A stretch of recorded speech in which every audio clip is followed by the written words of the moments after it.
Hey everyone, it's Jim with Handyman Academy. And today we are going to be working on adding some drywall mud around some outlets. When they were originally installed, the holes were just a little bit too big for the cover plates to cover.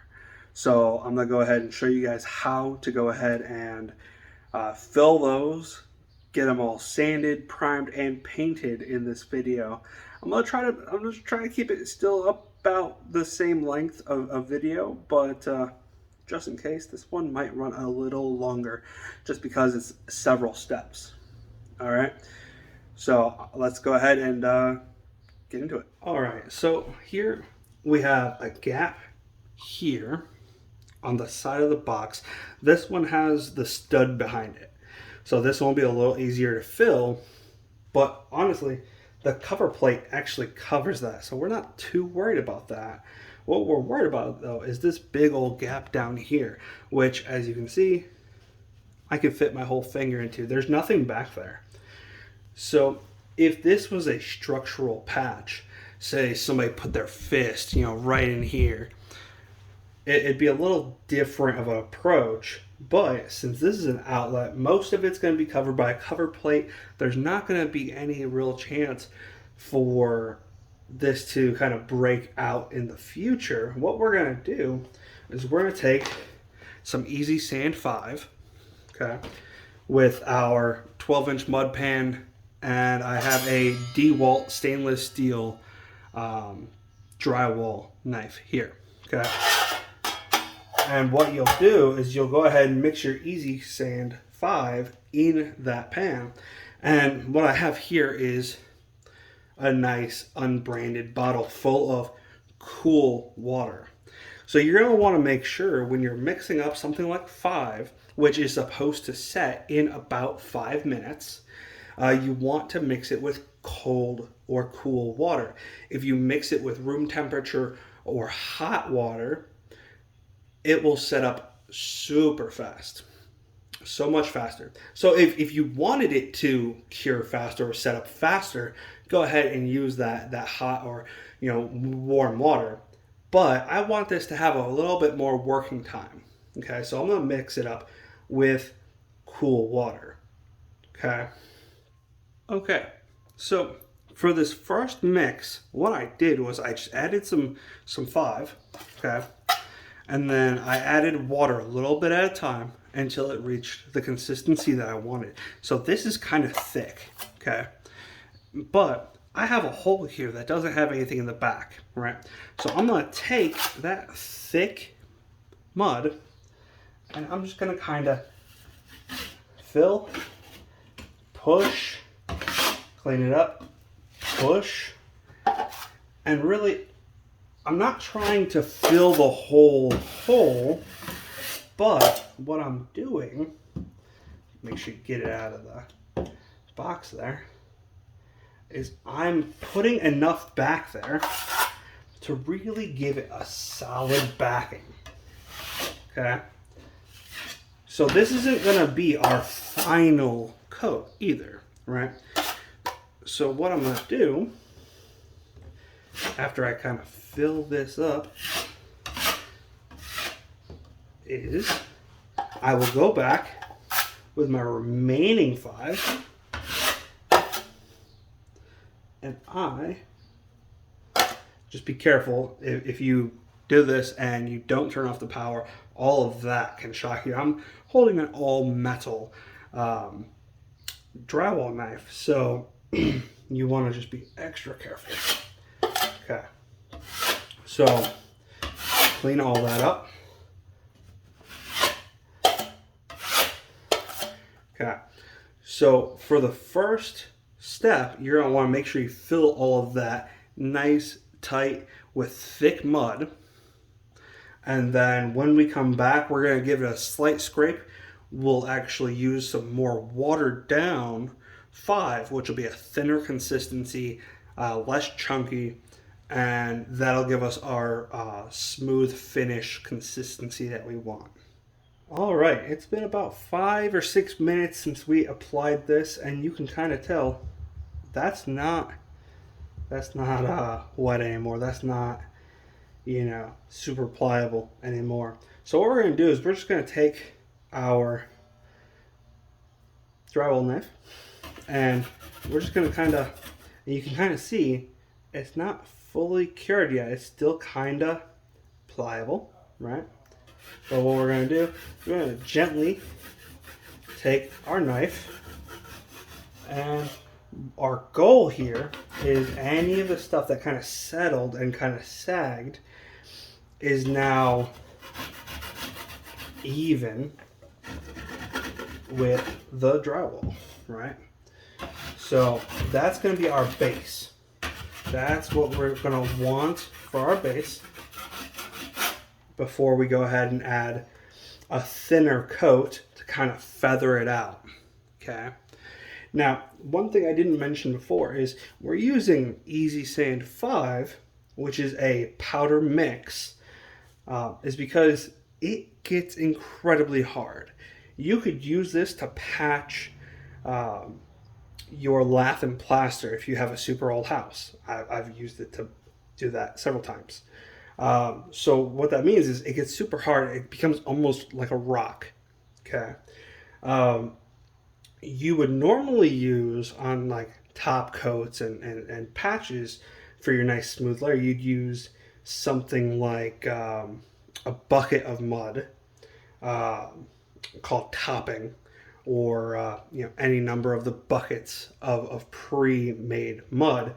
But the thing is, what you need here is something that gets super hard, and that bucket of topping, that bucket of mud, doesn't get that hard. So first of all, it'll take forever to dry in this quantity. It'll take forever to get hard in this quantity. And so you're going to end up with a subpar base for the rest of your patch. Okay? And then, of course, you don't need to do 5. I do 5 because I can work with it quick and do what I need to do super quick. But if you're new to doing drywall mud, you're new to doing patches, working with this kind of stuff, and you do want to use something like 5, they do make Easy Sand 20 and 90. And there's also a 45 in there somewhere, I believe. And basically the numbers is how long it's supposed to take to get hard. So you can work with 5 for about 5 minutes before you're just really working with trash. And you need to get rid of it and start a new pan. If you have bigger stuff, you could use 20. Yeah, you'll have 20 minutes to really kind of get it right and, you know, work with it and be a little bit more finicky with it. But if you're brand new and you do need something that gets this hard, go ahead and start with 90, especially if you're not on a time crunch. Use some 90. You'll have about an hour and a half to really work with it before it starts kind of getting too hard to really work with. So we went and we scraped this back a little bit, nice and smooth with the edge of our drywall there. So then I'm going to go ahead and mix up another batch of 5. This time it's going to be much thinner. You'll see in the like when I'm done. Okay, so here is our new batch of 5. It is very loose. It is very silky. Very much unlike the last batch, which was very hard, very thick. And so what we're going to do here is we're going to take it, okay, and all this is with even pressure, right? We're going to try it and just kind of pull it out, okay, and pull it out, pull it out. So you're going to want to try to pull this out as far as you can. And yes, we didn't even touch up there, but we need to make this blend in like it was never even touched. And this is a brand new wall. This hole was just cut a little too big. So a patch is going to be a lot more noticeable than a wall where you have a lot of patches and they kind of just blend together at that point. Okay, so what I'm going to do is I'm going to take my knife and I want my pressure on the inside corner there. Okay, and so that I'm just going to kind of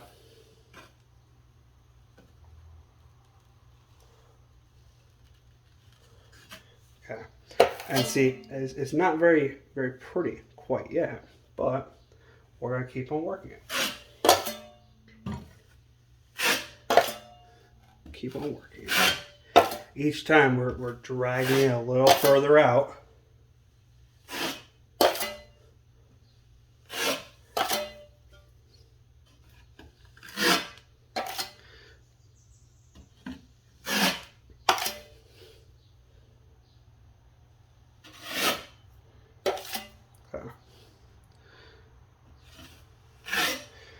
And where we have some low spots from the initial pull, we'll just go ahead and add a little more.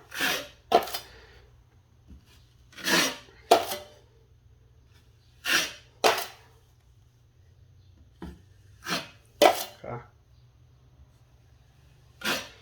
Now we're going to go ahead and take our knife and we're going to kind of push the pressure to the outside there.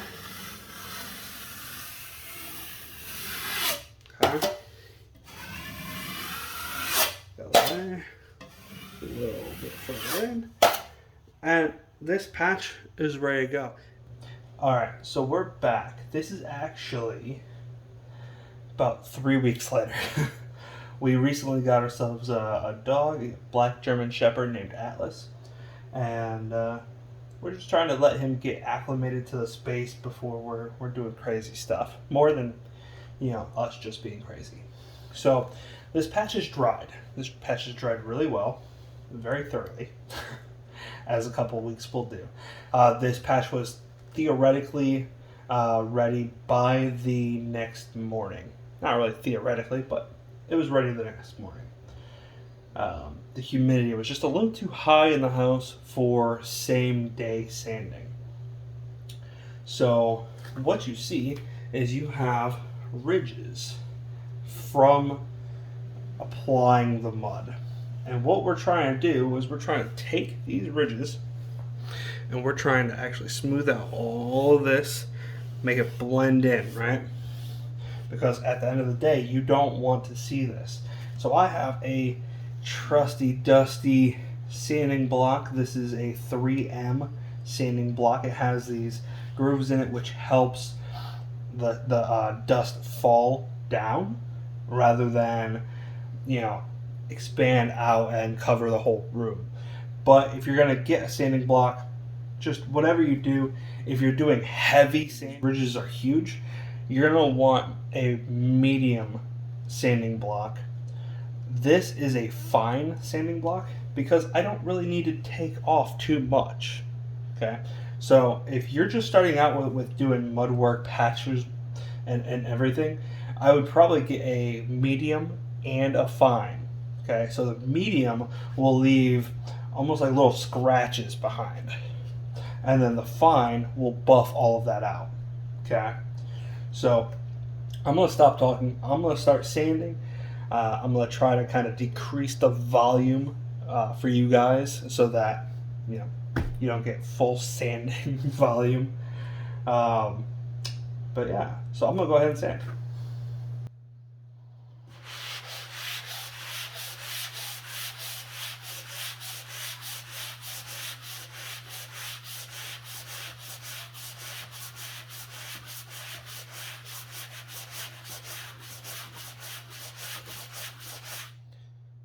Now, I'll go ahead and say that isn't very much pressure. You're not trying to really put it into the wall, right? You're letting the grit for the sanding block do its job, okay? So you'll go ahead and just a little bit of pressure, like very little bit. You just kind of want to make sure it makes contact with the wall solidly, but you're not trying to push it through the wall, okay? Because as you can kind of see, all those ridges are gone, right? I have to do a little bit more touch up around here, and I'll take the camera off its tripod and we'll do a final kind of tilt around and show you what it looks like from different angles. But I'm gonna finish sanding this and we'll go from there.